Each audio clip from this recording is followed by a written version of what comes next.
Hello and welcome to Exam Insight. Today we'll be discussing how to fill IBPS Clerk Form 2023. Before starting, let me tell you why this video is important for you all to watch completely. As you're aware that the form fees is at least rupees 175 for reserved category and rupees 850 for general category. So it is advisable for everyone to fill in the form very carefully without making any errors. So before we start filling in the form, there are some prerequisites, as in you have to keep in some documents handy before filling in the form. So let's look at what all documents are required. First is a photograph, that is in 20 to 50 KB, signature 10 to 20 KB, left thumb impression 20 to 50 KB, and handwritten declaration 50 to 100 KB. Let's look at how the photograph should be. As you can see, the acceptable photograph should be this way. The background should be light, preferably white. The photo should not be blur. For example, it should not be blur, it should not be close, it should not be small, it should not be with spectacles, with goggles, nothing of that sort. It should be simple, it should be clear. Signature, same thing, clear signature, but keep in mind the signature should be in small letters. Left thumb impression, it can be in blue or black ink, but the criteria should match. Next is the hand declaration. This is exactly what you have to write with your hand. In the blank, you should be writing your full name. Rest all remains the same. This is being written because एक छोटी सी गलती पड़ सकती है आपके ऊपर बारी. मतलब है कि फोटो अपलोड करते वक्त या फिर कोई भी इन डॉक्यूमेंट्स में से कोई भी डॉक्यूमेंट्स अपलोड करते वक्त छोटी सी भी गलती आपके ऊपर पड़ सकती है बारी. कैसे? जैसे कि आप सब कुछ भर तो दिए लेकिन आपका फॉर्म आगे ही नहीं बढ़ेगा, फिल ही नहीं होगा, तो फिर क्या फायदा? या फिर होने के बाद लास्ट में जाके रिजेक्ट हो जाएगा तो क्या फायदा? तो उससे अच्छा है सब कुछ देख के एज पर द क्राइटेरिया सब कुछ अच्छे से कर लो. Now these are the important websites which you should be keeping in mind for future reference for any of the forms, that is CGL, CHSL, MTS, whatever the site remains, the official site remains the same. Same in the case of CET for entrance level exams. This is the main site. CDS, which comes under UPSC, this is the main site. RRB, that is for railways, this is the main site. PSU, here post office, this is the official website for post office, and BARC, this is the official website for BARC. Today we'll be discussing about IBPS form filling. So for SBI, RBI it is different. IBPS remains the same. For clerk, PO, SO it remains the same. Today we'll be discussing IBPS. But before we proceed, let me tell you, there was a query yesterday that whether registration is required again to fill in the form. For IBPS, it is required.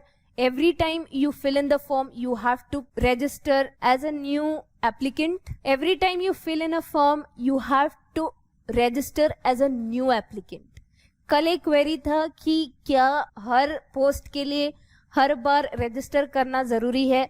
IBPS में the answer is yes, करना है. PO के लिए future में PO का भी recruitment आएगा.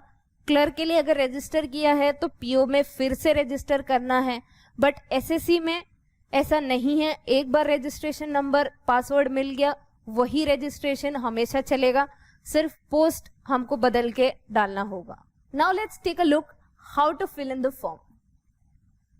This is how your official website will look like. So first we'll be going here, CRP Clerical, as the IBPS clerk level notification is out now. First, that is common recruitment process for clerical cadre 13. First you can see advertisement as to first date, first date for it was 1st July. It is about to end. 21st July is the last date. Online examination date. You will get all the information here. If you want to know detailed in notification, you can go here. There's a detailed notification about the centers, everything you need to know, detailed notification. To apply online, you have to click here. So here you have to click here for new registration. Now fill in the details.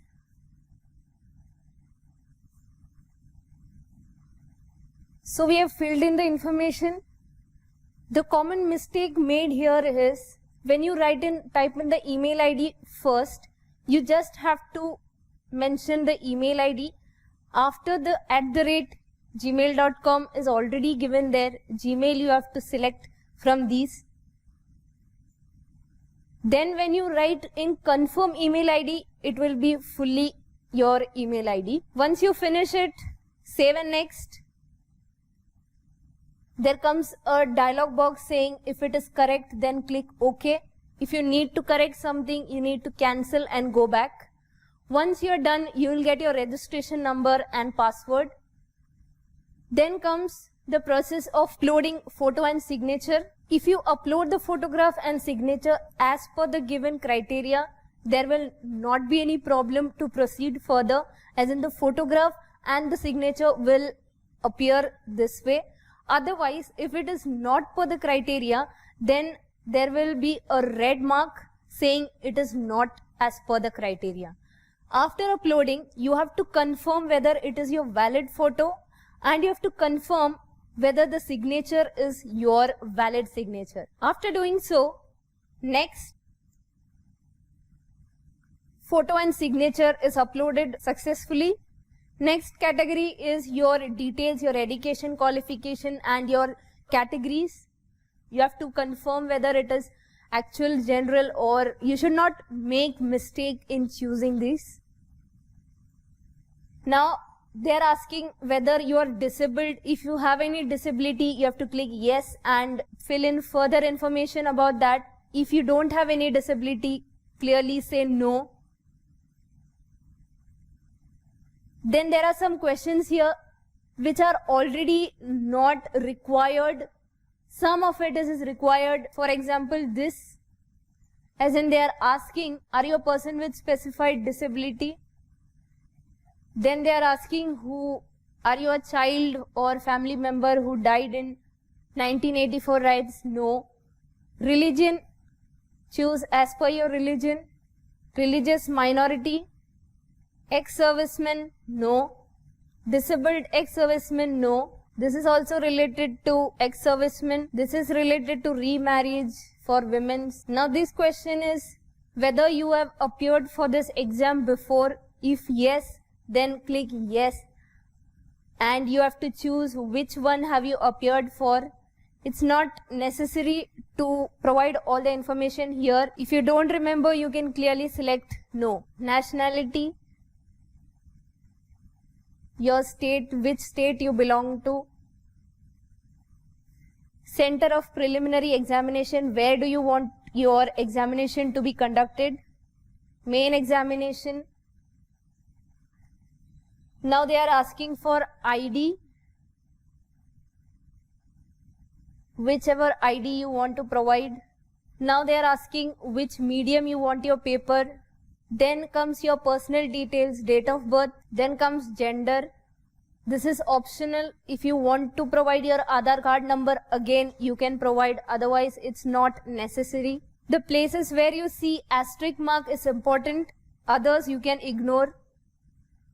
Now they are asking, do you have twin brother or sister? No.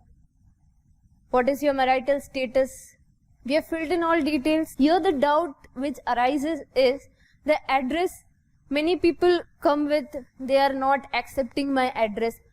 Whatever address is there, in short, you have to write in address line 1 and leave it then and there.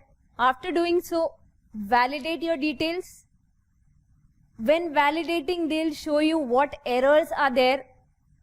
Here I forgot to choose the address for GST invoicing.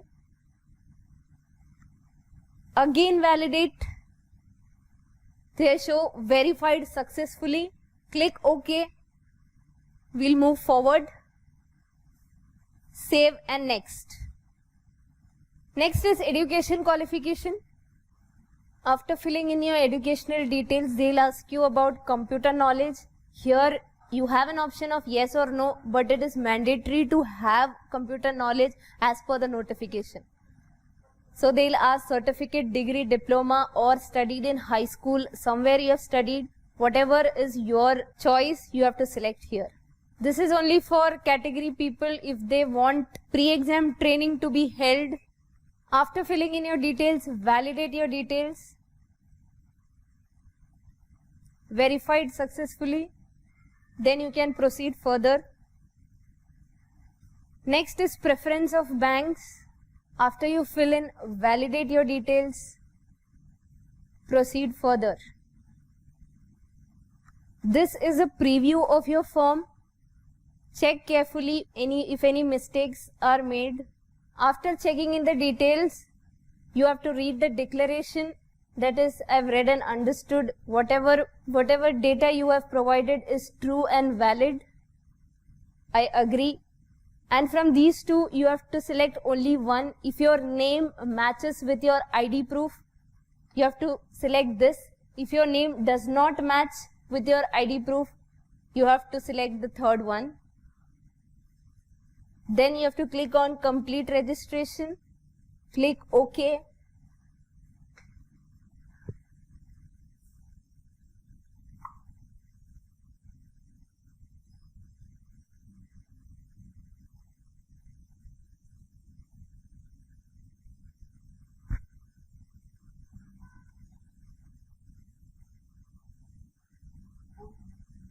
I have uploaded left thumb impression and handwritten declaration. Type in the security and save and next. Click OK. Now comes the payment. As you can see, I have chosen Paytm as my payment gateway. Now let's proceed. You can scan the QR code and successfully pay your amount.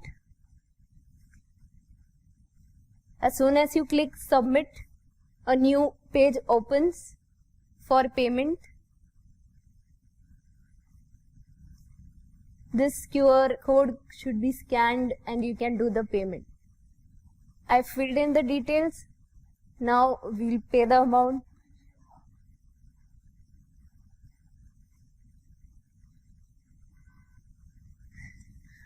As you can see, my online payment is successful. After this, you can see the e-receipt. After doing so, you have three options: application print, e-receipt print, and tax invoice. You can print these for your future reference. You can print your application from here. So I hope now you know how to fill in the form. Furthermore, if you have any queries, you can contact us or you can comment in the comment section. Form filling for all exams are quite similar. We'll be bringing up shortly how to fill in SSC forms also. Filling of details is similar, but registration process remains the same as in IBPS.